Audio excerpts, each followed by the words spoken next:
Bismillahirrahmanirrahim. Assalamualaikum warahmatullahi wabarakatuh. Waalaikumsalam. Alhamdulillahirabbil alamin wassalatu wassalamu ala asyrafil anbiya'i wal mursalin wa ala alihi wa ashabihi ajma'in. Teman-teman yang dirahmati Allah, pada kesempatan subuh hari ini insyaallah kita akan masuk dalam bab al-zahir wal muawwal, dan tetap konsisten seperti yang saya sampaikan dari awal.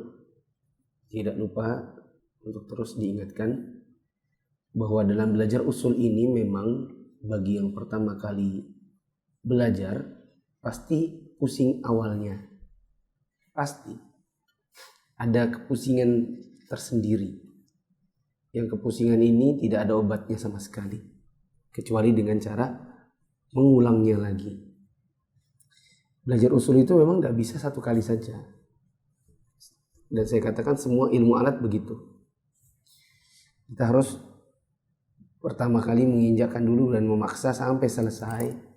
Dapat gambaran utuh. Dapat gambaran global.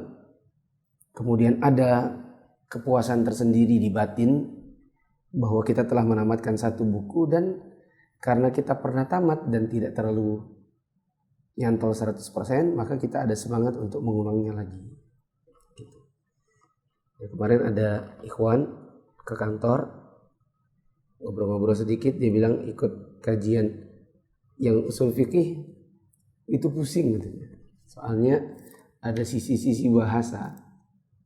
Ya, saya katakan memang saya pun waktu awal-awal pertama kali belajar itu tidak langsung semuanya mudeng. Yuk kita masuk dalam al-zahir wal muawwal. Betul kan? Al-zahiru lughat, al-zahir wal muawwal. Zahir dan muawwal. Ta'rif al-zahir. Definisi zahir. Al-zahiru lughatan al-wadhihu wal bayyin. Zahir secara bahasa artinya yang terang dan yang jelas. Istilahan, dan secara istilah, ma dalla bi nafsihi, apa-apa yang menunjukkan atas makna, ma dalla bi nafsihi ala ma'nan rajihin, apa-apa yang menunjukkan atas makna yang rajih ma ihtimali ghairihi, dengan lafadznya sendiri. Terus dengan lafadznya sendiri dengan adanya kemungkinan makna lainnya. Maksudnya, kalau ada misalnya masyayikh bilang begini, dan yang zahir, kata dia, yang zahir dalam masalah ini hukumnya adalah begini. Artinya itu yang lebih rajih bagi dirinya. Misalnya dulu waktu saya kajian di majelisnya Syekh Sa'ad Asy'ari, beliau sering bilang gini,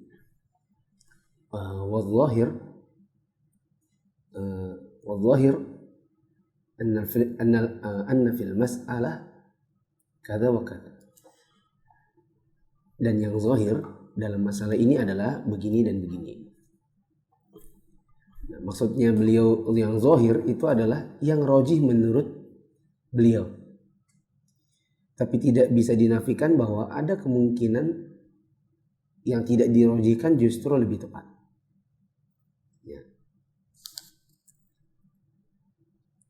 Nah, mithaluhu qauluhu sallallahu alaihi wasallam tawaddu'u min luhumil ibil.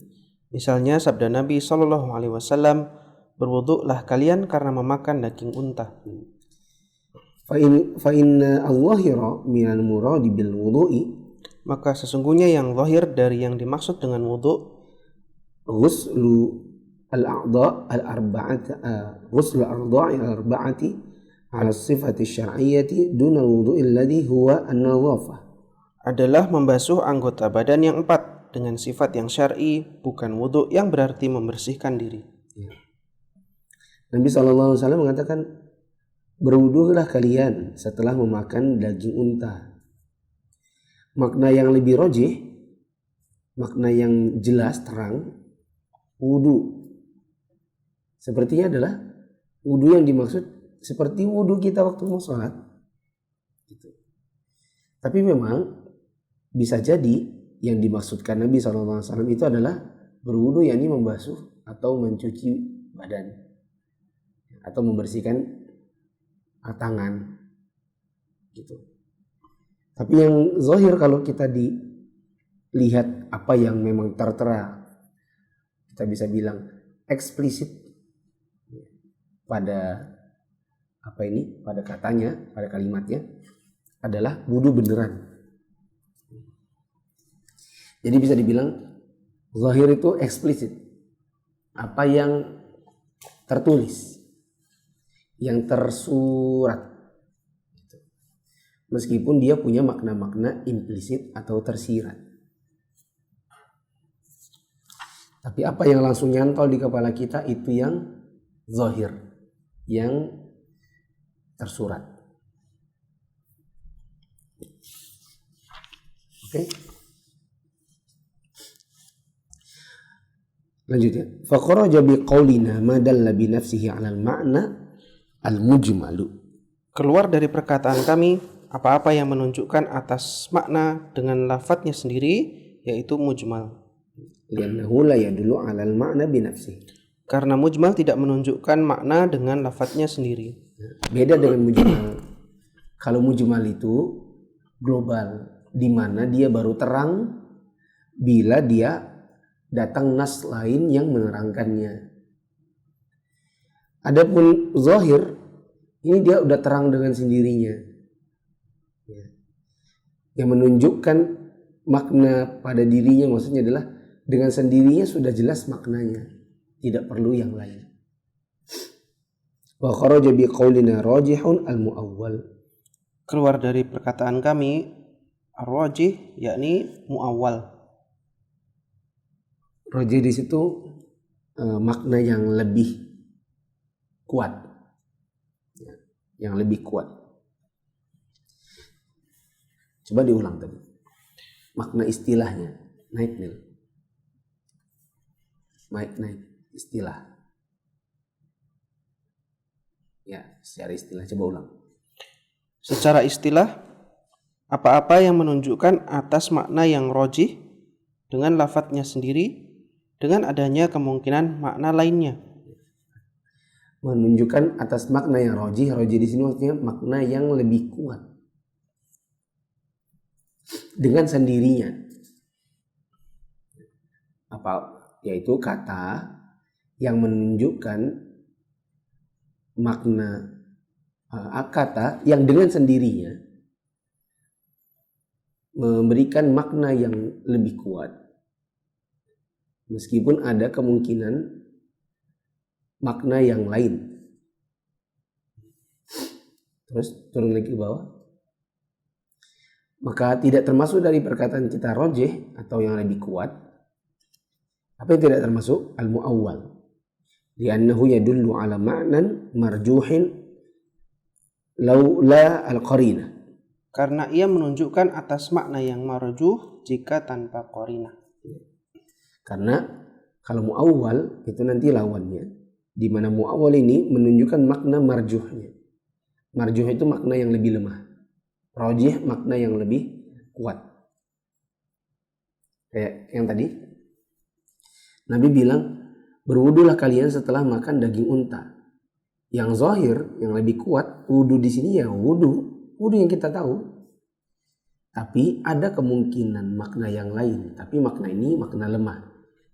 Di mana wudu yang dimaksud adalah sekedar bersih-bersih badan.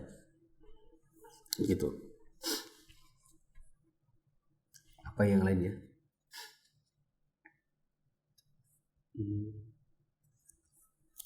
Kalau di bahasa Indonesia,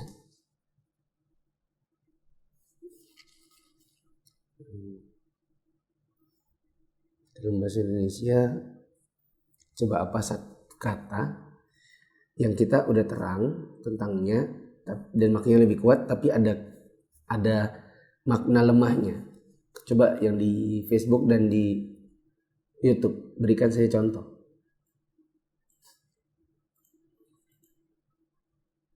Ada yang tahu? Facebook itu mana?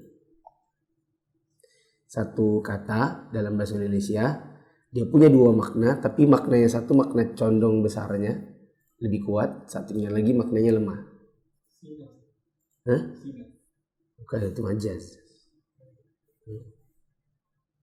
Singa makna jelas, mana rojinya ya singa.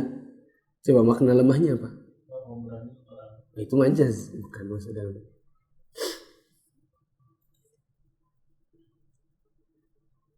Bisa, dapat, racun. Oh, bisa yang dimaksud dapat bisa jadi racun, tidak. Beda ya. Itu homofon.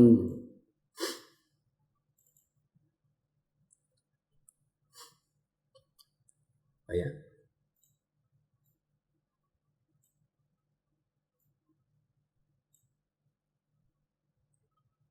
Hadir. Bukan ya?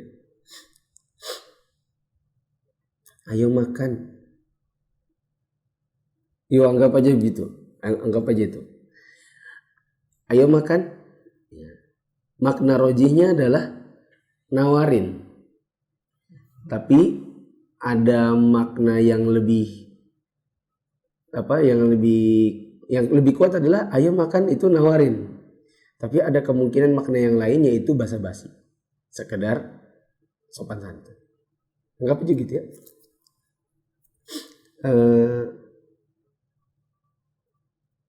Keras kepala. Oke tuh, kita pisah.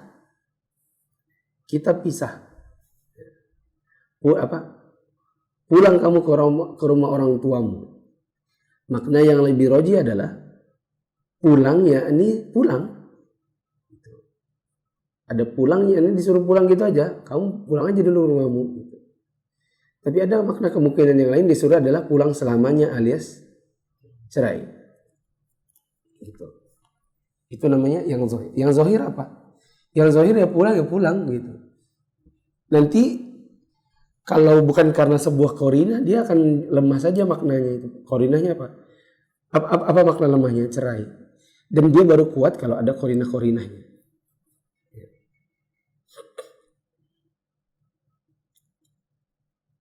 Nah gitu deh. Enggak bintang apa sih? Bukan. Dua maknanya ambigu dengan konteks yang sama. Bukan sebuah kata maknanya beda dan beda, bukan. Coba naik yang tadi. Nah, udah stop. Bintang di langit, bintang superstar kata di situ kan. Bintang di langit, bintang superstar, ini zohir, tergantung konteks pembicaraannya. Ini jelas, ini pun jelas. Gitu. Sombong ya. Ya sombong. Ini sombong, itu sombong. Mau dengan apa ya? Dengan konteks yang berbeda dia semuanya jelas. Dia itu kan gitu, apa? Di saat yang bersamaan dia punya dua makna, satunya makna kuat, satu makna lemah. Bukan itu katanya bagus tuh. Bisa dan bisa. Bisa yang bermakna dapat sama bisa yang bermakna racun. Bukan. Itu dua-duanya makna yang jelas tergantung antum ngomongnya pas ngapain. Ya. Ada orang antum ketemukan dalam keadaan kesakitan. Kenapa Pak? Ada Pak. Aduh tadi ada ular, kayaknya saya dipatok. Wah ini bisanya jangan-jangan sudah nyampe ke otak nih. Maksudnya Pak, bisa tuh apa Pak? Ya racun lah gitu. Itu jelas pada konteks satu, jelas pada konteks yang lain. Meskipun dua mah. Salah ya.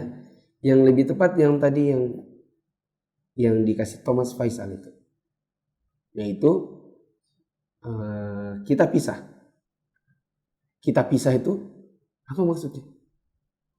Di saat yang satu ada dua makna. Bisa jadi pisah, yakni pisahan rumah. Bisa jadi pisah, yakni cerai.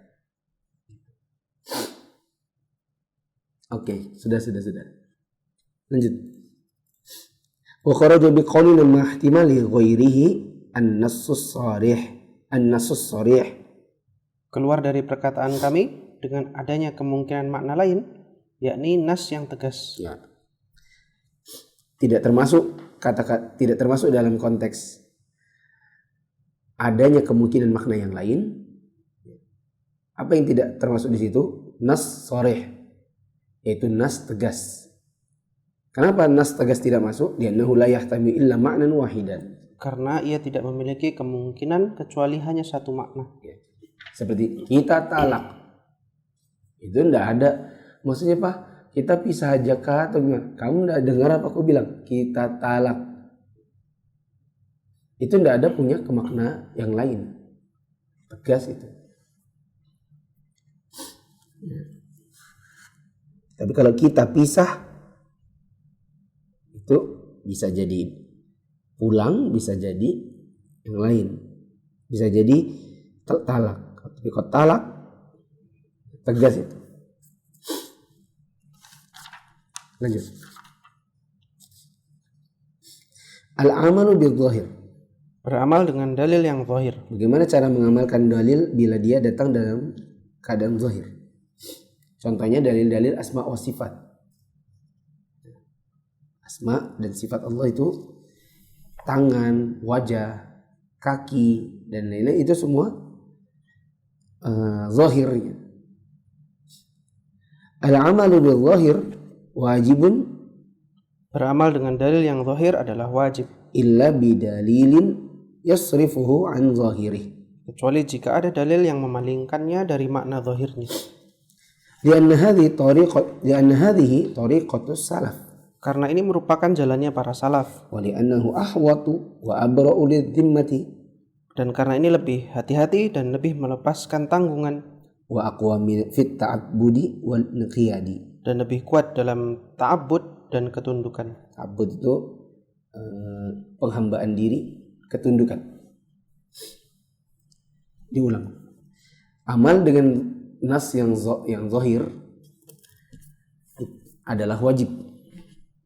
Wajib dengan zahirnya, kecuali bila ada dalil yang memalingkannya dari makna zahirnya ke makna muawwalnya, makna yang lebih marju', yang lebih lemah.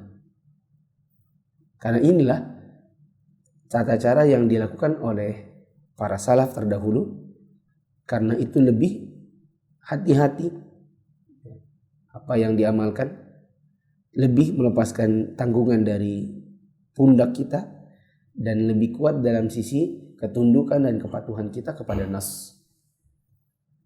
Seperti bila Allah mengatakan tentang wajah, ya sudah, wajah. Nggak usah ditakwil. Ya, tidak perlu ditakwil ke makna muawwal, makna yang lebih lemah. Dengan mengatakan, oh itu bukan wajah kok itu maksudnya rahmat. Enggak Pak, zahirnya apa?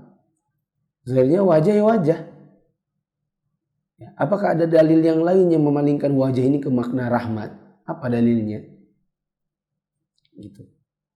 Oh tapi kan nanti kita menyamakan Allah dengan kita dong. Lah siapa yang menyamakan? Emang wajah kita dengan wajah yang wajahnya satu orang dengan orang lain sama? Enggak. Lah antar kita aja sama makhluk wajahnya enggak sama. Bagaimana menyamakan dengan Allah yang Khaliq? Allah punya wajah, bagaimana wajahnya? Wallahu a'lam. Kita nggak dapatkan dalil perinciannya. Maka cukup beriman gitu, dengan zahirnya ayat. Apa yang memang sudah terang, jelas wajah, ya udah nggak usah ditakwil. Soal bentuk jangan disamakan.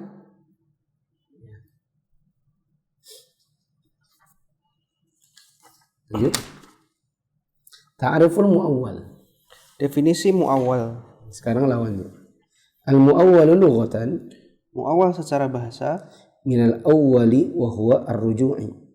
Dari kata minal awli wa huwa ar-ruju'. Dari kata al-awli yang artinya kembali. Ya. Wastilahan. Secara istilah. Ma humila lafzuhu 'ala al-ma'na al-marjuh. Apa-apa yang lafadznya dibawa pada makna yang marjuh. Marjuh itu makna yang lebih lemah. Fakharaja biqaulina 'ala al-ma'na al-marjuh, keluar dari perkataan kami pada makna yang marjuh, tidak termasuk makna yang lemah. Apa yang tidak termasuk? An-nas wa zahir. nas dan zahir. Kalau nas jelas, zahir jelas. Amman nassu, Adapun nas, fali annahu la yahtamilu illa ma'nan wahidan, karena ia tidak mengandung kemungkinan kecuali hanya satu makna. wa amma zahiru fali annahu mahmulun 'ala al-ma'na ar-rajih. Adapun zahir karena ia dibawa kepada makna yang rajih. Kalau nas itu maknanya satu, sedangkan zahir ada makna yang dua makna tetapi maknanya lebih kuat. Itu kalau zahir ada makna yang lebih kuat.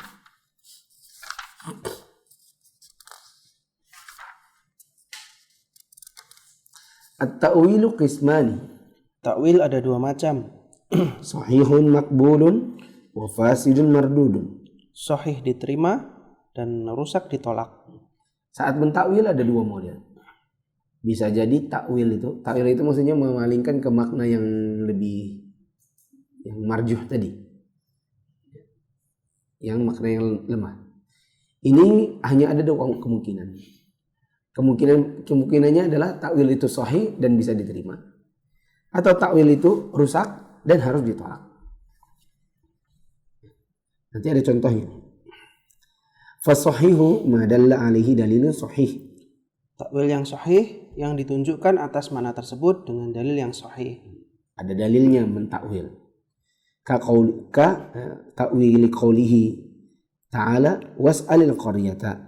Seperti takwil terhadap firman Allah Ta'ala yang artinya bertanyalah kepada desa. Bertanyalah kepada desa. Maksudnya bertanyalah kepada penduduk desa dong harusnya. Iya. Nah ini ditakwil kepada penduduk desa. Ila ma'nan was'al ahlal qaryati. Kepada makna bertanyalah kepada penduduk desa. Itu bisa ditunjukkan dengan dalil. Ya. Dalil akli. Li'anna al-qaryata nafsaha la yumkinu tawjihus su'ali ilaiha. Karena desa tidak mungkin untuk diberi pertanyaan kepadanya.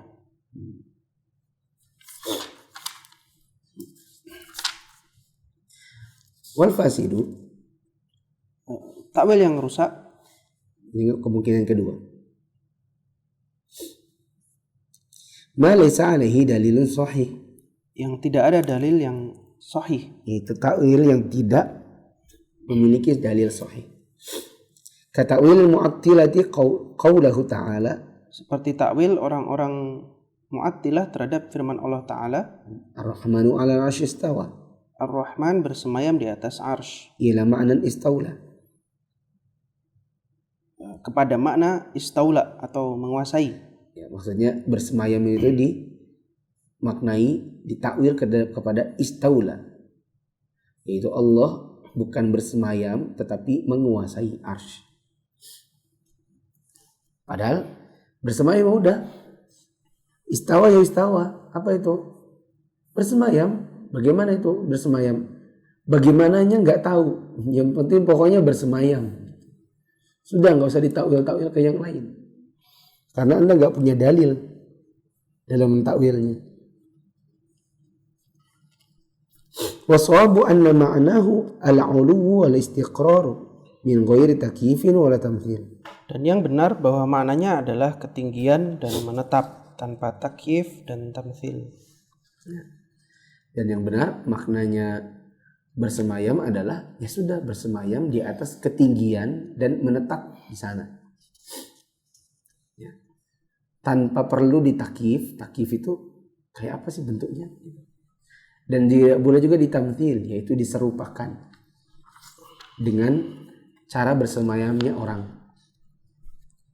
Kita kalau bersemayam kayak apa? Mana gurumu? Kisana. Saya mencarinya dari kejauhan Kisana. Oh, maaf Kisana.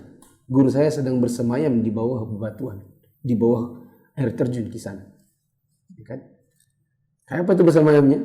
Yaitu betapa bersila sambil gini kah? Gini kah? Begini kah? Itu namanya bersemayam. Kayak apa itu? Kakinya bersila, duduk, nempel antara bokongnya sama batu, gitu. Dan kepalanya ke jatuhan air terjun, gitu. Nah, kalau Allah begitu kah? Nggak boleh ditanya dan tidak boleh diserupakan.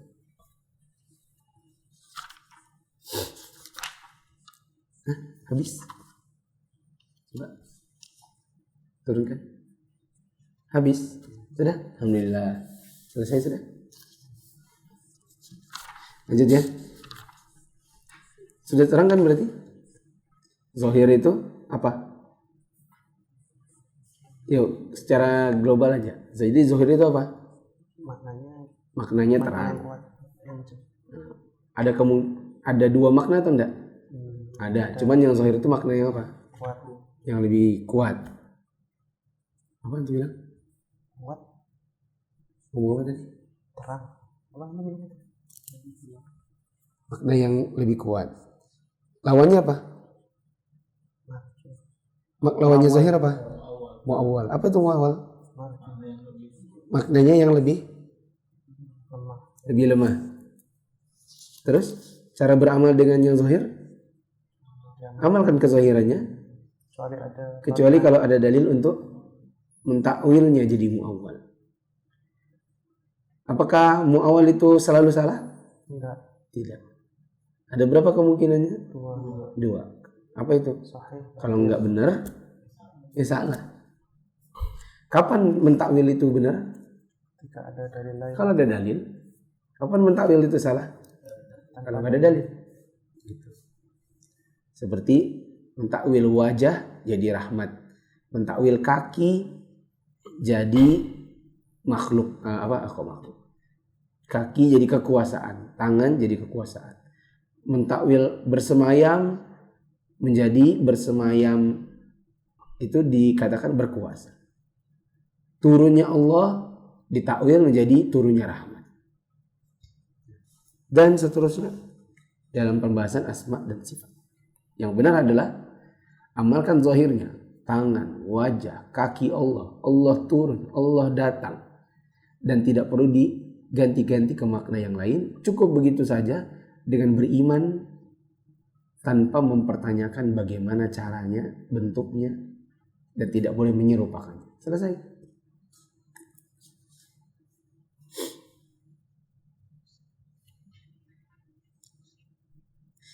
Lanjut babnya an-nasakh. Baca. An-nasakh. Apa itu nasakh? Indonesianya penghapusan. Ta'rifuhu, definisinya, an-naskhu lughatan al-izalatu wan naqlu.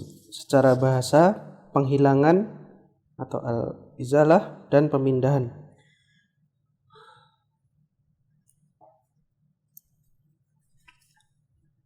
Wastilahan, secara istilah, raf'u hukmi dalilin syar'iyyin aw lafzihi bidalilin minal kitab was sunnah.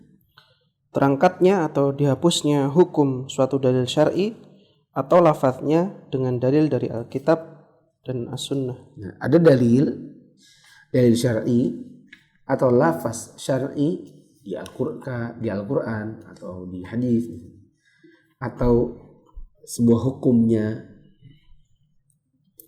yang hukumnya diangkat atau lafaznya diangkat, dihilangkan, bisa dihilangkan, bisa cuman diangkat hukumnya, atau bahkan bisa dihilangkan lafaznya dengan menggunakan kitabullah dan sunnah juga. Kalau teman-teman pasti sering dengar, dulunya minum khamar itu masih boleh. Setelah itu dinasakh, hukumnya mansukh, dihapus menjadi nggak boleh. Dulunya puasa itu boleh milih, mau puasa baik. Kalau nggak puasa, ya sudah nggak apa-apa, tapi bayar fidyah. Itu dulu. Tapi sekarang sudah nggak sama. Hukumnya sudah dihapus, sudah dinasakh menjadi puasa itu wajib, kecuali kalau ada uzur, di mana ada uzur yang dia ganti fidyah. Ada uzur yang gantinya qadha. Ada uzur yang ndak fidyah ndak qadha. Ngono itu apa? Maknanya secara bahasa begitu. Itu ngono. Fal muradu bi qaulina raf'ul hukmi, yang dimaksud dengan perkataan kami terangkatnya hukum, au ay taghyiruhu, yakni perubahan hukum, min ijabin ila ibahah, dari wajib menjadi mubah, au min ibahatin ila tahrimin, atau dari mubah menjadi haram misalnya. Fa kharaja bi dzalika, keluar dari hal tersebut takhalluful hukmi bi fawati syartin au wujudi mani'in, perubahan hukum karena hilangnya syarat atau adanya penghalang. mithlu an yartafi'a wujubuz zakati li naqsin nisabi, Misalnya terangkatnya kewajiban zakat karena kurangnya nisab, au wujubi sholati li wujudil haidhi, atau kewajiban sholat karena adanya haid. fala yusamma dzalika naskhan, maka hal tersebut tidak dinamakan sebagai naskh. Gini, ketika tadi disebutkan apa itu nasakh? Nasakh itu artinya terangkatnya hukum. Maksudnya terangkatnya itu hukum itu begini. Dulunya adalah wajib, sekarang sudah tidak wajib. Dulunya terlarang, sekarang sudah jadi boleh. Dulunya boleh, sekarang sudah jadi nggak boleh. Dah permanen gitu. Sudah permanen. Dulu Nabi melarang ziarah kubur, setelah itu berubah sudah jadi bolehnya ziarah kubur. Nah, dia permanen sampai hari kiamat buat siapapun. Buat siapapun yang kena dalam ketentuannya. Ini tidak termasuk pada bab ada perempuan kalau lagi haid dia nggak boleh sholat, nggak masuk di situ. Ini bukan bab nasakh ini. Bukan, nggak masuk. Kewajiban zakat itu bagi yang bagi yang sudah cukup haul nisabnya. Oh berarti kalau nggak ada haul nisabnya nggak wajib zakat? Iya, nggak zakat. Oh berarti hukumnya dihapus ya? Bukan begitu. Saya tidak bilang hukumnya dihapus. Hukumnya tetap ada sampai hari kiamat. Cuman bagi Anda nggak ada nisab, nggak ada zakat, jadi nggak zakat. Nggak ada nisab, nggak ada haul. Katanya kalau haji itu wajibnya sekali ya seumur hidup. Iya. Bagi yang mampu aja ya. Iya. Saya nggak mampu. Ya udah berarti bapak nggak wajib haji berarti. Oh berarti hukumnya saya dinasakh ya. Oh bukan pak. Hukumnya ada terus sampai hari kiamat. Wajib bagi yang mampu. Nah, itu bapak aja yang kebetulan bapak nggak kena di situ.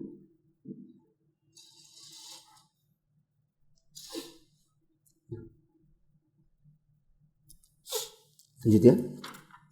Bukan babnya itu.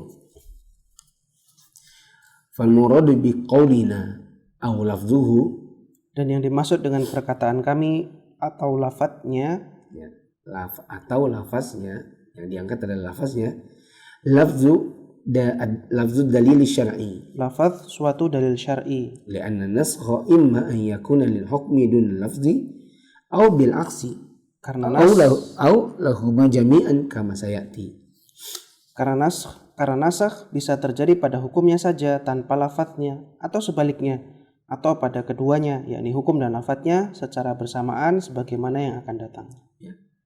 Nasakh itu bisa terjadi pada hukumnya saja, tapi lafaznya di dalam nas masih ada. Bisa jadi yang hilang adalah lafaznya, hukumnya masih ada. Bisa jadi hilangnya dua-duanya, lafaznya hilang, hukumnya hilang. Nanti akan datang penjelasannya. Wa kharaja bi qaulina bi dalilin minal kitabi was sunnati ma adahuma. Keluar dari perkataan kami dengan dalil dari Alkitab dan As-Sunnah, yaitu apa yang selain keduanya minal adillati kal ijma'i wal qiyasi fala yunsakhu bihima. Dari dalil-dalil syar'i seperti ijma' dan qiyas, maka suatu dalil tidak bisa dinasakh dengan keduanya. Kata-kata nasakh itu hilangnya penghapusannya harus dengan dalil dari kitab dan sunnah. Adapun yang selain kitab dan sunnah, maka tidak mungkin untuk bisa menghapus. Nggak ada ijma menghapus Al-Quran, menghapus hadis dengan qiyas, itu nggak ada. Haruslah dengan sesama nas syar'i.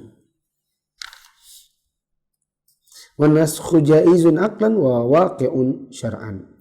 Nasakh itu mungkin terjadi secara akal dan terjadi secara syar'i. Bukan terjadi lagi. Nasakh itu bisa terjadi secara akal dan itulah realitanya secara syar'i. Terjadi secara akal, terjadi secara syar'i. Maksudnya dia itu terjadi, bisa saja terjadi secara menurut logika dan memang begitu terjadinya menurut syar'i. Jelas-jelas Allah mengatakan, "Ma nansakh min ayatin aw nunsiha na'ti bi khairin minha aw mithliha." Kan jelas tuh.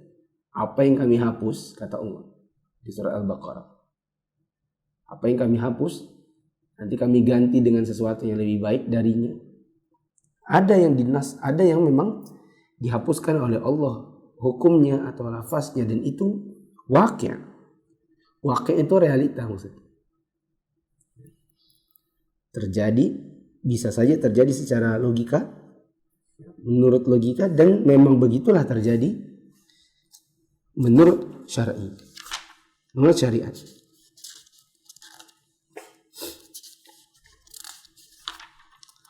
Amma jawazuhu aqlan, Adapun kemungkinannya secara akal, kemungkinan terjadinya menurut logika. Kok bisa?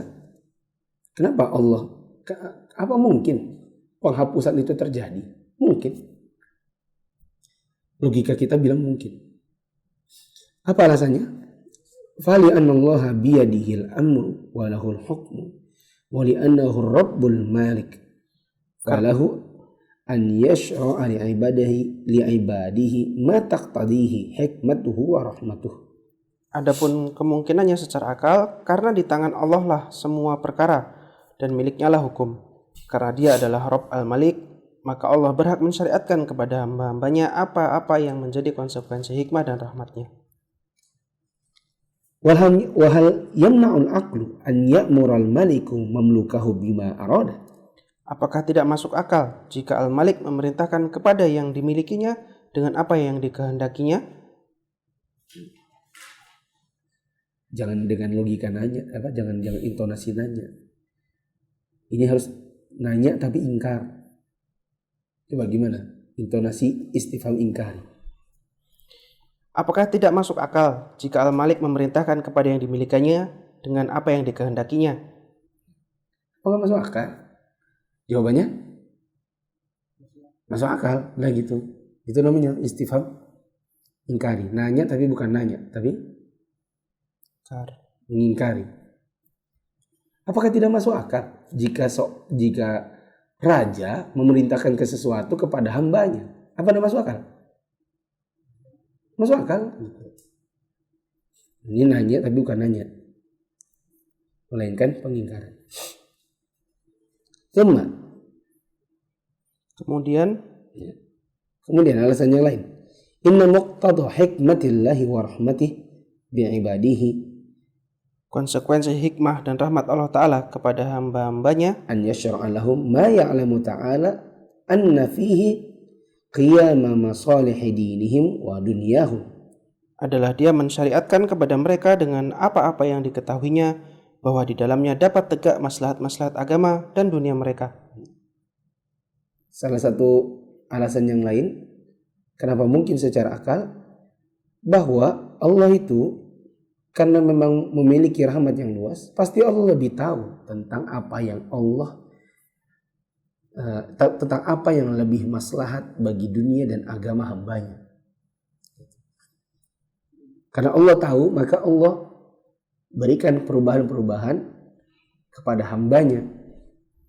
Seperti kata Aisyah, andaikan dulu Nabi pertama kali berdakwah yang didakwahkannya langsung larangan zina, niscaya orang-orang justru malah zina. Andaikan awal-awal Nabi berdakwah dulu langsung larangan minum khamr, apa yang terjadi? Mereka nggak bakal menyembah Allah dan tetap minum khamr. Tapi waktu awal-awal apa yang dikerjakan Nabi? Yang zina dibiarin dulu. Maksudnya dibiarin ini ya belum ada hukum-hukumnya, rajamnya dan lain-lain. Tentu nasihat pasti ada. Khamr belum diharamkan. Terus meningkat menjadi pengharamannya sebelum sholat. Meningkat sampai pengharaman secara total. Karena ini hamba Allah yang lemah. Yang kalau mereka langsung dilarang, niscaya apa? Justru mereka akan malah melakukannya. Kayak anak-anak. Anak-anak kalau dibilang, jangan naik. Apa yang dilakukan? Naik.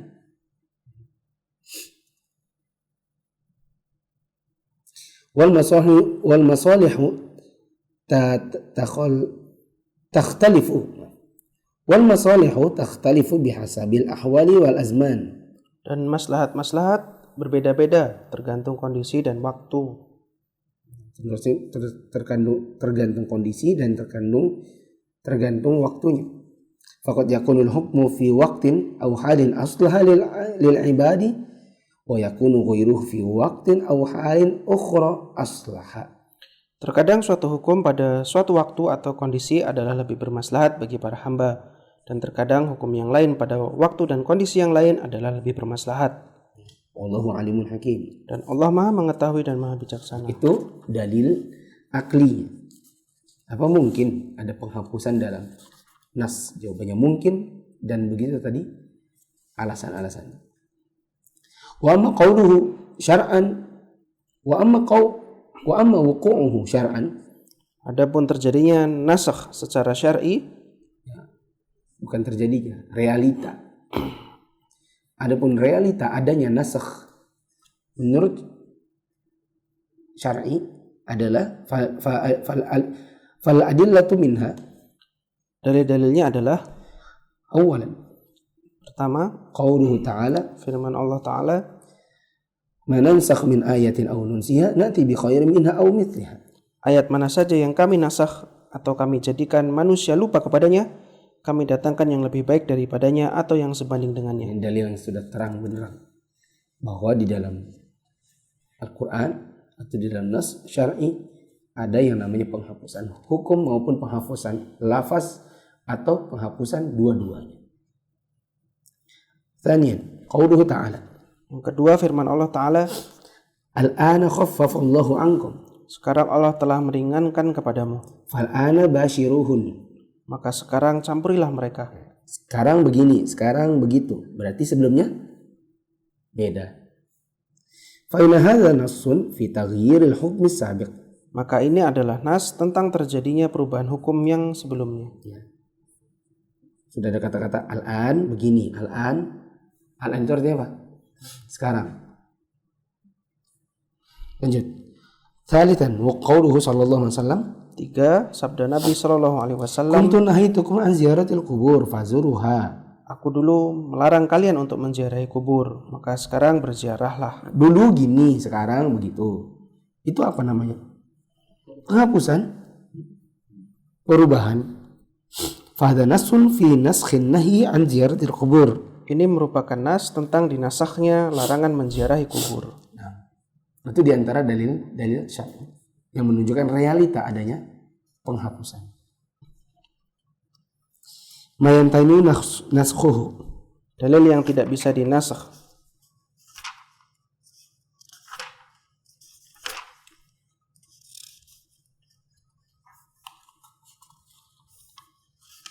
Panjang ya. Saya cukupkan dulu. Nanti terlalu panjang malah banyak yang nggak kecantol. Saya sudah ulang tadi yang zohir sama mu'awwal. Sekarang saya ulang yang nasakhnya saja. Soal nasakh ada namanya penghapusan. Coba teman-teman.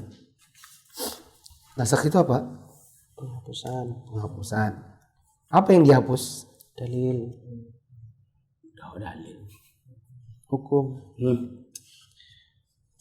Apa yang dihapus? Nafas. Apa yang dihapus? Hukum. Hukum. Salah. Coba yang di YouTube, Facebook. Nasakh itu apa? Penghapusan. Apa yang dihapus? Mana Facebook mana?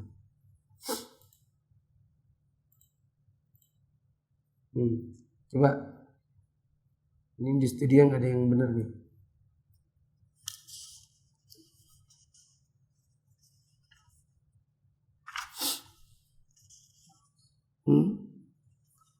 Nah itu benar, Didik Hartono.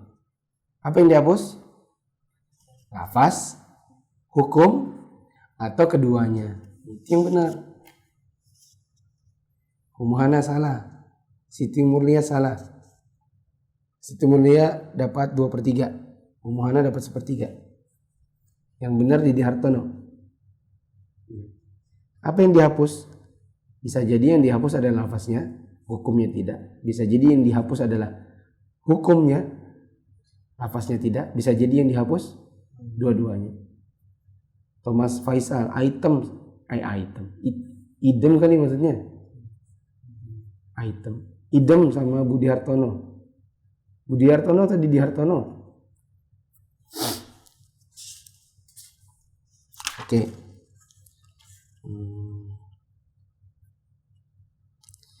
Apa maksudnya menghapus hukum?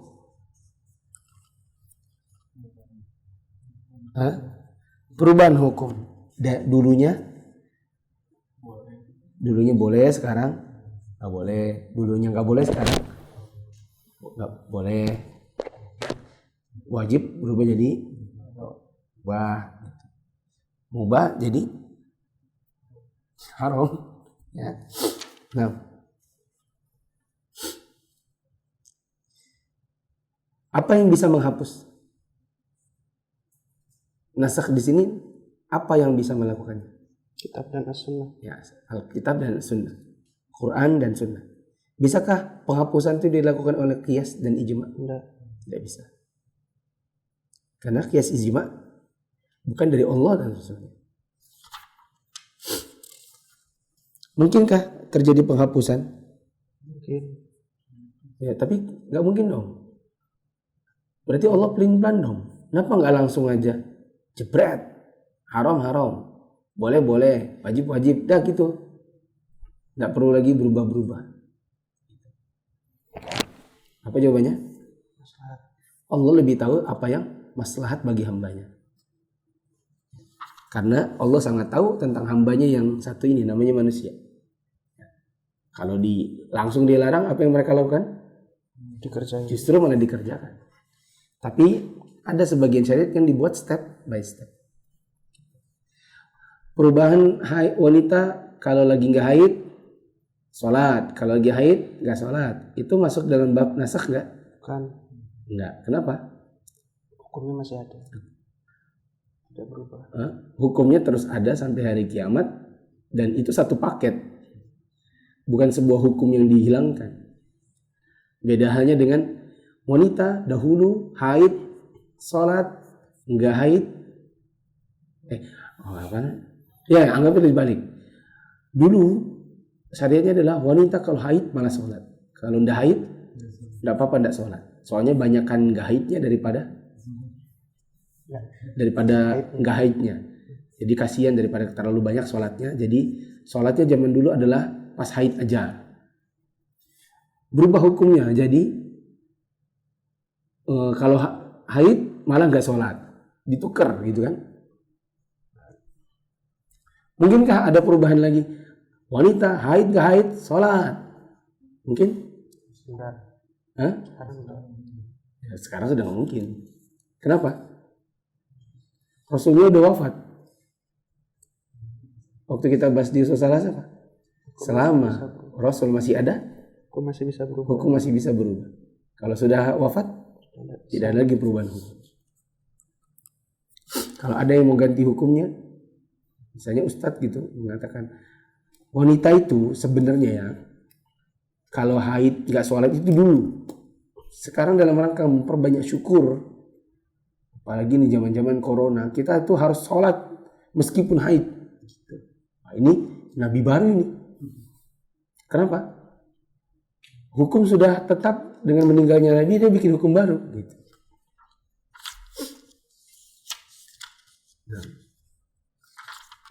Dan terjadikah secara syar'i realita atau tidak perubahan ini? Iya. Terjadi. Misalnya perubahan hukum apa? Ziarah kubur. Terus soal minum khamar.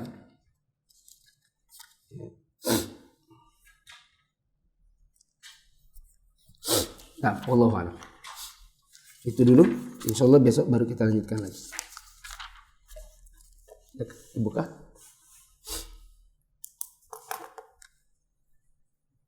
Sudah bawah.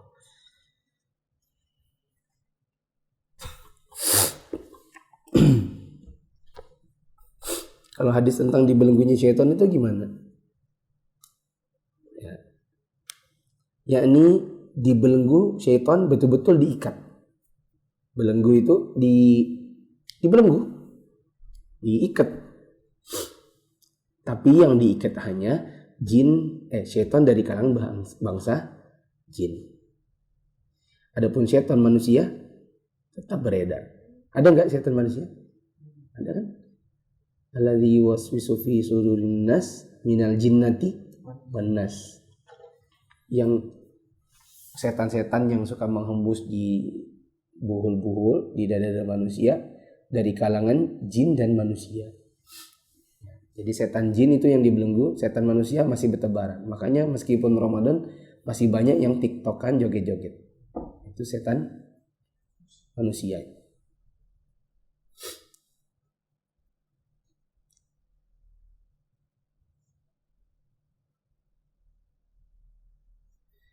Kalau ilmu usul fikih ini dirumuskan Imam Syafi'i, maka seharusnya Syafi'iyah berakidah salaf dan asma wa sifat dong.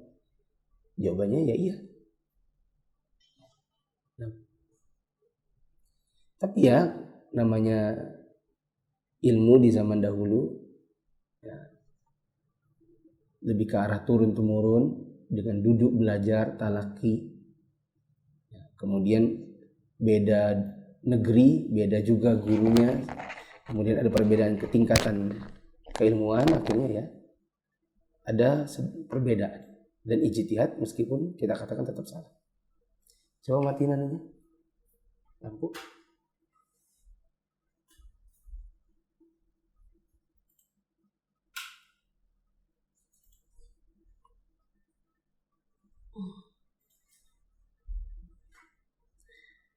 Ini ya tuh pakai efek kayak itu kamera.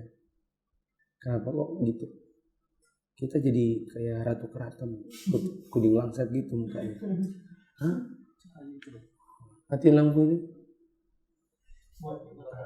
Matahari. Coba. Ya, kayak. Ternyata kayak iklan body lotion. Terus apakah di luar salaf memiliki kitab usul fikih? Maksudnya di luar salaf itu apa? Gak ngerti. Yang di luar salaf itu maksudnya apa? Di luar manhaj salaf atau apa?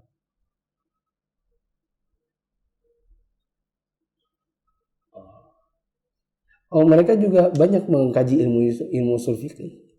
Tapi dengan pemahaman yang beda dengan pemahaman para masyayikh atau ulama bermanhaj salaf. Banyak yang bermanhaj Asy'ariyah akidahnya. Seperti Al-Imam Al-Juwaini, Imam Masjidil Haram di zaman dahulu, pengarang Nazmul Waraqat. Ya. Itu akidahnya ke arah Asy'ariyah. Ya, tapi pengarang usul fikih gitu.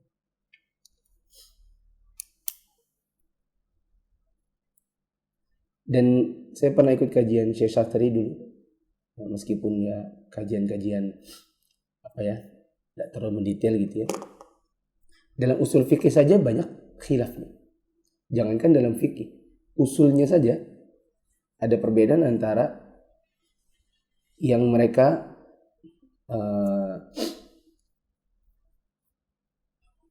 madrasahnya itu apa? Akal, yang agak logika, dengan yang madrasahnya al-hadis. Gitu.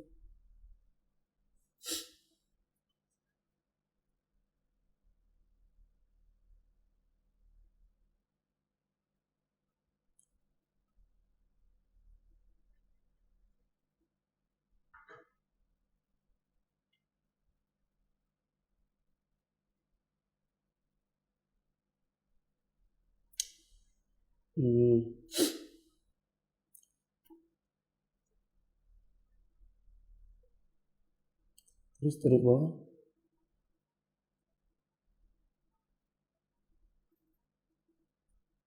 Apakah saat pemindahan arah kiblat termasuk nasakh? Iya, termasuk. Sudah ada perubahan hukum. Tapi tetap dicantumkan ceritanya.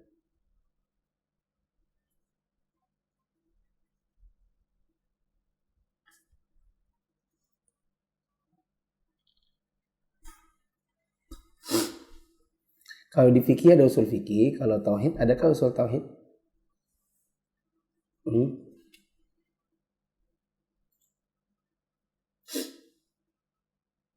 Wallahu a'lam. Sepertinya tidak ada. Tauhid adalah tauhid.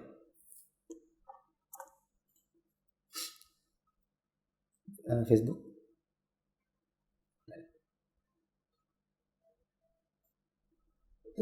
Turun ada tuh. Turun. Lagi. Nah, ya stop. Itu udah paling mentok.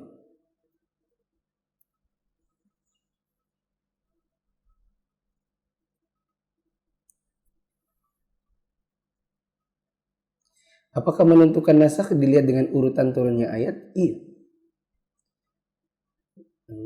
Maksud saya, kalau seandainya diketahui kapan turunnya ini dan kapan turunnya itu, dan ada memang disebutkan oleh para ulama bahwa ini bertentangan hukumnya dengan yang itu, maka dilihat yang paling akhir turun itu berarti pembarunya. Sedangkan yang lebih duluan turun itu yang terhapuskan. Pembaru maksud saya nasikh namanya. Yang menasakh. Mansukh yang paling lama turun, yang duluan. Ya, di mana-mana kan kalau ada perubahan amandemen undang-undang, dilihat yang mana yang duluan keluar. Oh, yang tahun 74, nah itu jadul. Yang tahun 2020, 2019 itu yang baru. Sudah ya, jam 7 dan saya agak-agak enggak enak perut. Subhanakallahumma wa bihamdika asyhadu an la ilaha illa anta astaghfiruka wa atubu ilaik. Assalamualaikum warahmatullahi wabarakatuh.